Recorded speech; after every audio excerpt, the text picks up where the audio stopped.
Like when you talk about infrastructure, essentially this is something where the infrastructure is actually going out and playing a vital role into the whole ecosystem. So that in that, like, let's go out and have a conversation around this, how we can actually go out and think about it, how we can actually go out and solve for this. So there is something which is there in this panel. I'll try to walk a little bit instead of just like being sitting here and asking questions. But before that, a quick round of introductions from you guys. Like, Sunil, can you start? Sure, absolutely. Thank you so much for the invitation, first of all. And I'm super excited to be here. I live in the US. I have been there for the last 20 years. And I work at Circle. I am responsible for all things compliance at Circle. My job is, Circle is USDC. I know more people know USDC than Circle. So my job is to make sure whenever USDC moves around in the ecosystem, around the globe, it moves in a compliant manner.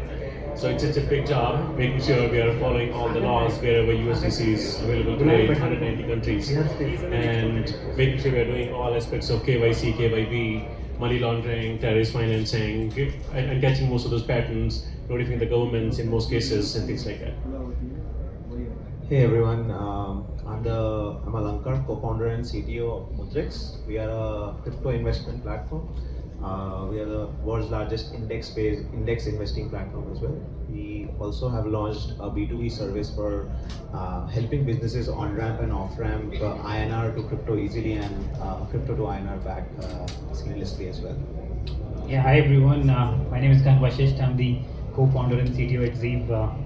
And we are one of the implementation partners for Polygon CDK. Nothing better can happen as of today in Web3 world than ZK itself and with Polygon.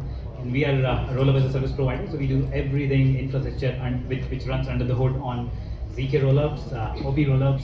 But yeah, we are very focused on Polygon CDK rollup implementations and powering the end-to-end infrastructure for it. Got it. I think quickly, like the way we look at infrastructure, so that is changing. How do we create those balances and everything like that? That is where what we will essentially talk about. And like the first question is to you, Sunil. I think the first thing that any user has to do to get into Web3 is getting a wallet.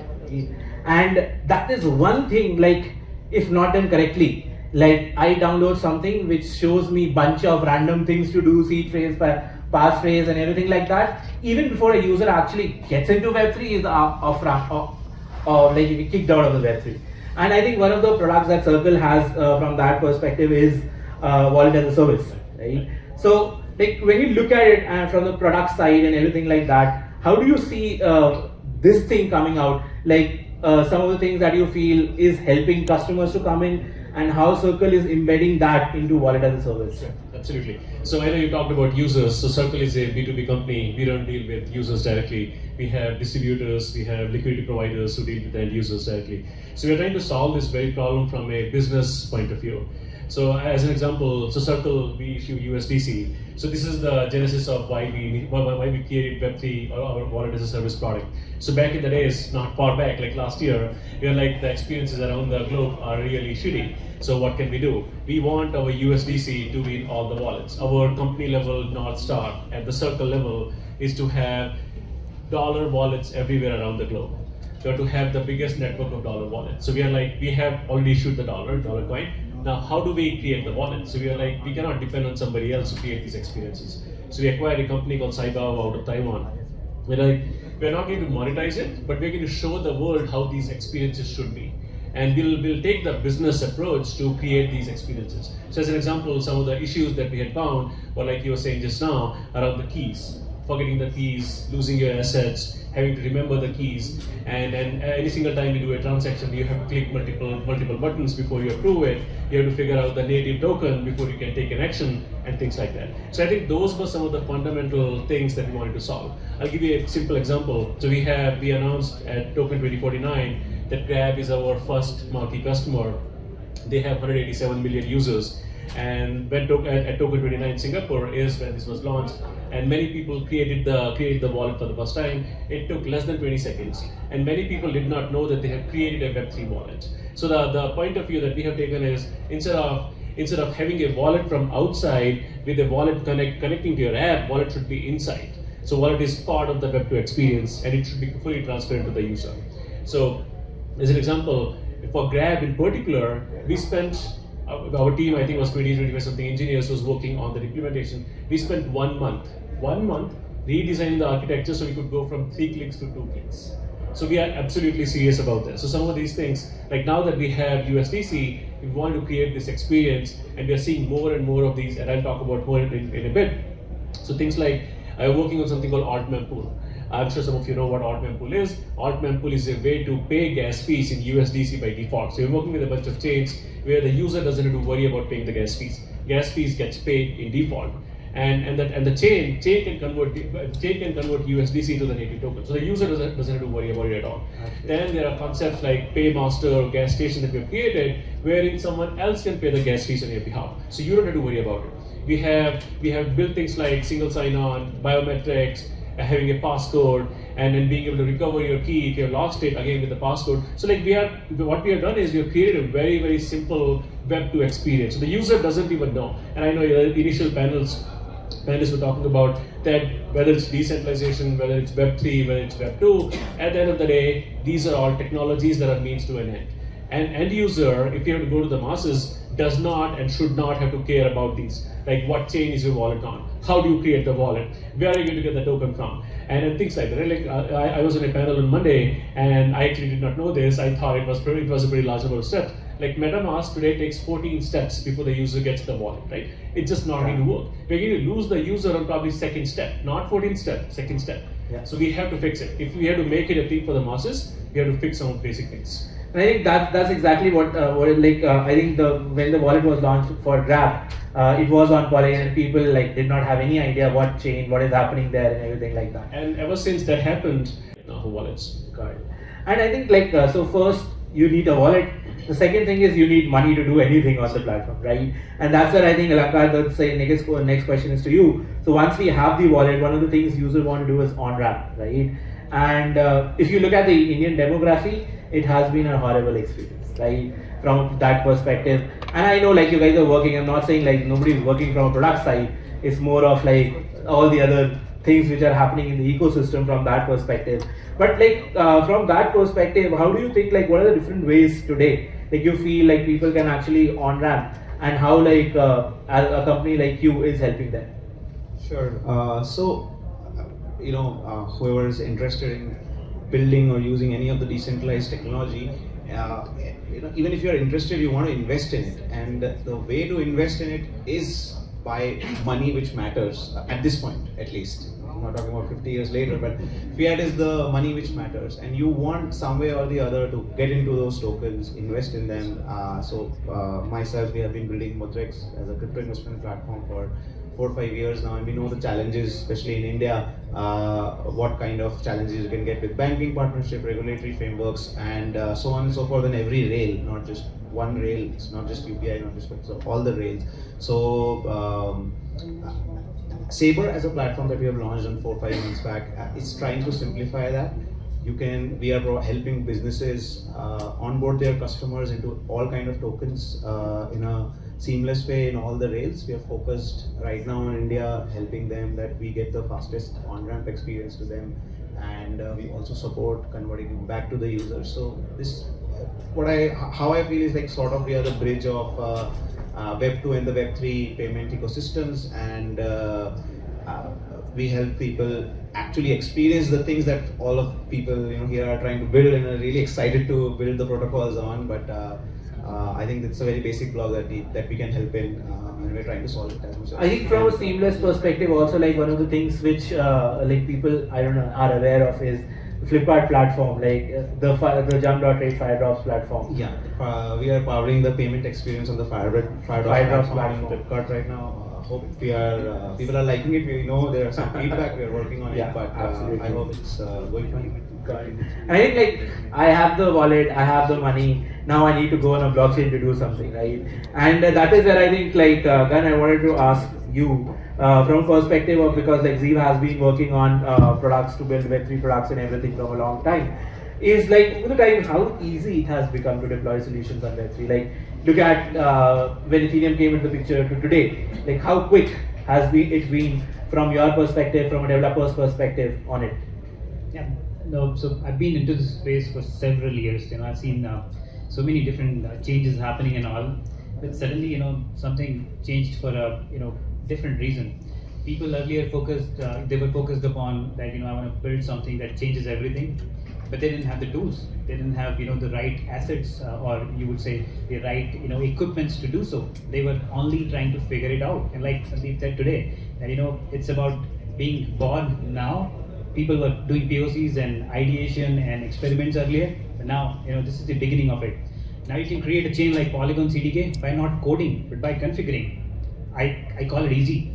I think I should be calling it very easy, in fact. So, we are enablers. Platform like ours, we are enablers. We enable you to do all these things in a way like you operate Facebook. You don't have to go to the command lines, do the Linux administration course, do in-depth learnings on blockchains and Web3s, and then get to a chain. No, like you operate a wallet very easily. Nowadays, you can also create a chain by not coding. I'll repeat, by not coding, but by configuring it. Just picking up these 3-4 parameters, and you got a chain right there.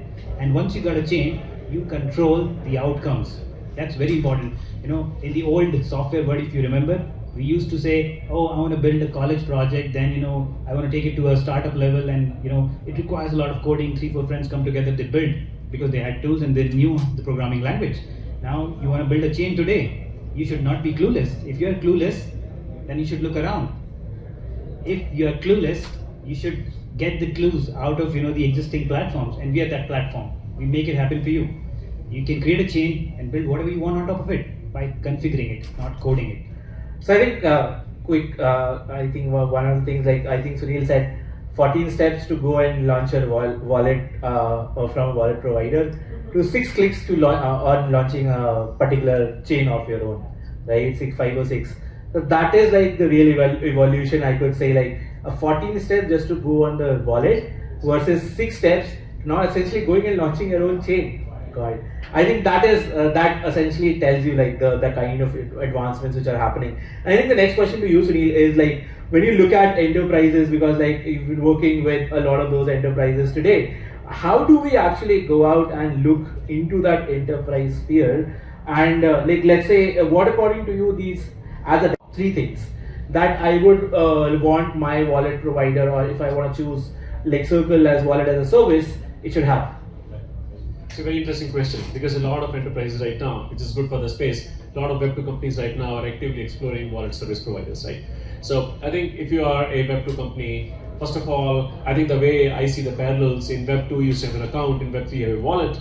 Do you need to bring the user from Web2 to Web3, or do you meet the user where the user is in Web2? So embed the wallet where the user is. Now the same wallet can support multiple type of assets, right?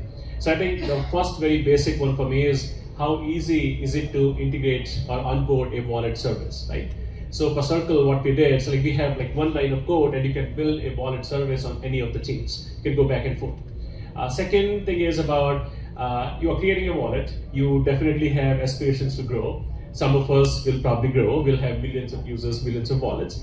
Can the platform scale with your needs, right? So you have to just think about what service is it, how easy to integrate is on this service, plus is it going to grow when I grow, right? Like AWS compute, is it going to grow seamlessly, right? Next is about security. How secure is it going to be, right? Will there be hacks? I need to figure out, I'm creating wallets for my users. On top of that, there are different configurations of wallets. Do I want to create self-custodial wallets? Do I want to create developer-controlled wallets, like controlled by the developer or the business? If it's controlled by the business, do I want to pay the gas fees?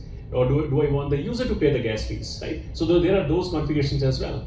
And then I think I'll probably add a couple more beyond security. I think this is probably the most interesting one in my mind, and probably the most important one for the space. And this is what keeps my job interesting today, because I run compliance. It's like compliance is not here fully yet, right? So thinking about, at the end of the day, you're creating wallets. You're going to keep money in those wallets. That money is going to move, right? When it moves, crypto doesn't have borders. It's going to move globally. Yeah. When it moves globally, there are several laws that come into the picture.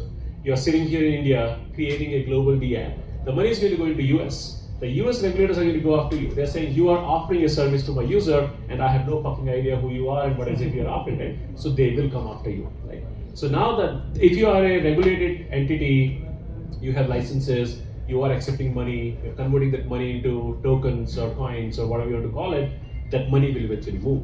And it's not going to be the responsibility of the wallet service provider. It will be the it's not AWS's responsibility with respect to what you're building on AWS. It's your responsibility. You have all the licenses to move money.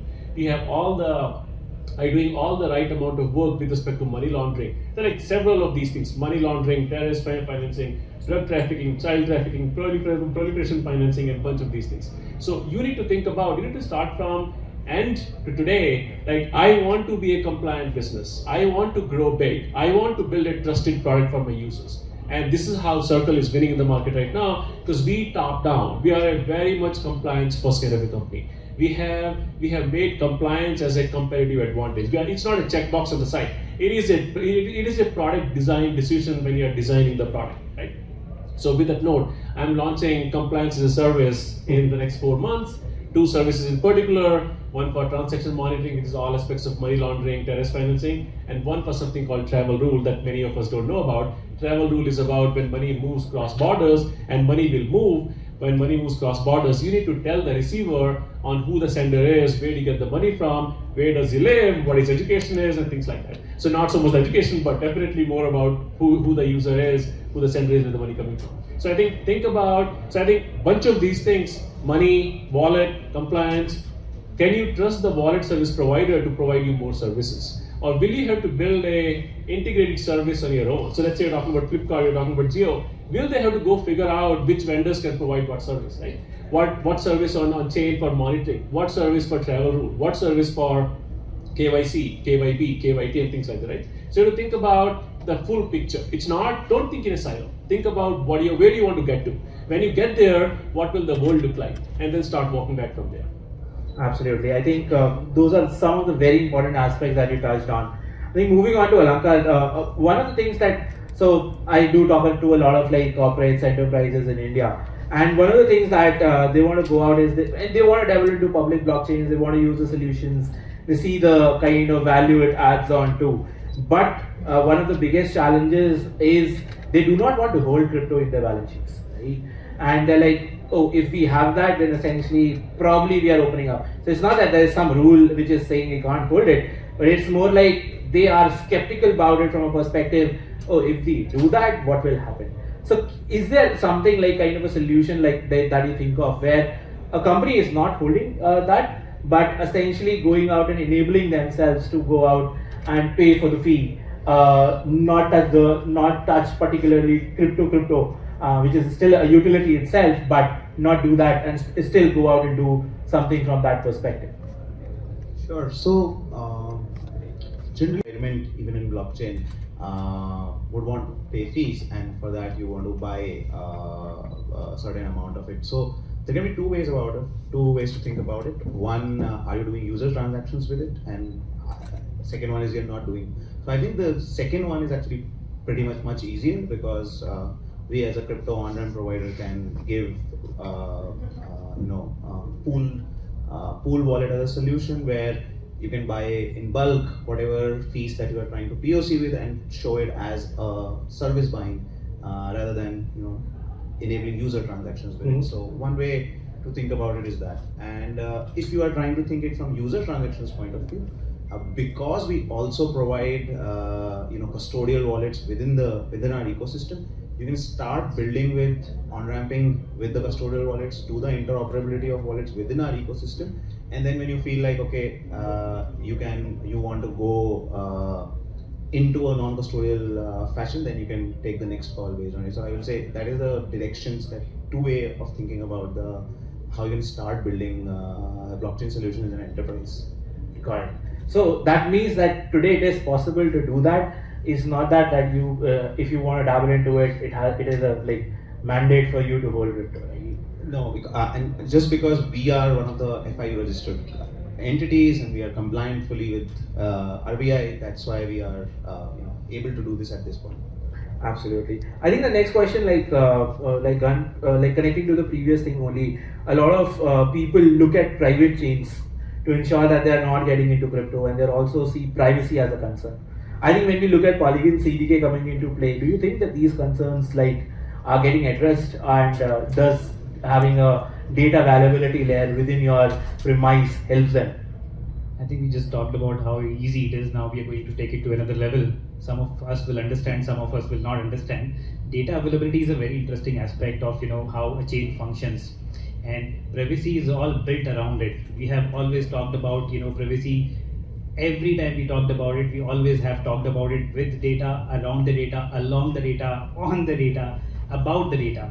So it's important to understand how it functions, and platforms or frameworks, I would say, chains like CDK, which is using zero knowledge, of course, but there is more to it. How would you get to the zero knowledge proof, and where the data availability will be in between is also equally important. So of course I can talk in two languages. One, I'll say like, oh, you put a smart contract on Ethereum which is going to verify the hashes, you generate the hashes on the sequencer layer, and you do all sort of technical stuff, and in the end you're safe and secure, and the data is private, and it still is governed by a group of permission nodes. That's one way of saying it. Of course that's not easy though. That's not the easy one. Now the simple one is, yes, there is privacy. It is easy to achieve. You do not have to worry. It is still the same old philosophy we've been following, but we do not map it the right way. Imagine, Hyperledger, Bezos, and Fabrics of the world. We always said these are, a group of permissioned nodes which are governed by certain entities, and they have the data, in their control, and you can access when you want and all. DA nodes, data availability committee nodes, they are nothing but similar, a group of permission nodes which allow you the whole operation, but they add one thing additional to it, which is the most important thing. They put the final outcome on Ethereum, which is verifiable, which means you have privacy, which is verifiable. So, privacy without verification, you do not trust it, because it may exist, it may not exist. But in this case, it exists, and that is what is enabling enterprises to adopt Web3 like they have never done so before. It is easier for any enterprise to build a use case for say, a ZK stack, because they know they have privacy, they have data availability, and yet it is verifiable. So it's it's completing the loop. And again, Polygon CDK or the zero knowledge stack is the North Star, and it would take Web3 in the direction where it should be heading. And again, like I said, the platforms, they would only enable it, but you would decide how you would want to consume it. All the features would be there, all the requirements will be addressed, all the technologies or ancillary components will be there to make it easy, which of course was the previous discussion we had. But in the end, it is about how you stitch them together. It is modularity which is there, but stitching them together is in your control. So you create your own custom chain using CDK or the roll-up stacks. But again, it is in your control. I'm repeating it because tomorrow you may do the right thing or the wrong thing, depending upon how you stitch it together, which includes the privacy, the governance, the decentralization, and also the availability. Got it. So I think like this tells you, like today when we talk about Web3, we talk about public blockchains, we talk about various ways in which the components could be implemented. We have come a long way where essentially like private blockchains was the only choice because of certain traits that it had. It now with ZK essentially it goes out and says that you can do everything that you want on a public chain, enjoying everything that you have in a private setup, have all the compliances in place, and be seamless, right? So I think like we say like in bear market, things get built, right? This time I really feel that those things have really got built so that whenever the next wave of that kind of consumers are coming in, it would be much more easier for them to actually do anything. Absolutely. I think that helps us again to conclude the session. But thank you so much everyone for taking out time, sharing your experiences. I think these experiences are essentially enabling a lot of people from the Web2 side to actually go out and think about those things and then finally get into Web3. So big round of applause for all those things that is added on the panel. Thank you so much. Thank you.